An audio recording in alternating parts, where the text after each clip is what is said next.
What makes the economists so confident we're going to get some tax cuts this year? Sure. So the majority of economists surveyed by Bloomberg earlier this month are expecting tax cuts before the November midterm elections. But what's really important to point out is that tax cuts are very different from tax reform, which is what the president and GOP leaders have promised. That's a once-in-a-generation overhaul of the U.S. tax code, the kind that we saw under former President Ronald Reagan in 1986. So, Alexis, explain to our audience exactly what that distinction is. We hear about tax cuts, we hear about tax reform.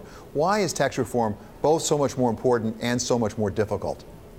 Sure. So tax reform is something that has bedeviled tax negotiators in the past, and it's something, as I said before, that hasn't happened in more than 30 years, or as Paul Ryan likes to say, since he got his driver's license.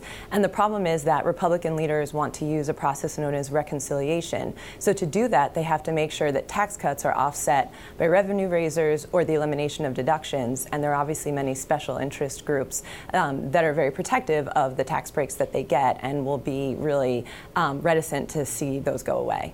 And that reconciliation is important because it means you don't really have to have any Democrats go along with the Republicans. When we go back to the last time we had real reform in '86, it was a bipartisan effort with Democrats the likes of Bill Bradley from New Jersey. So if we don't get Democrats along, does that mean we just can't get reform?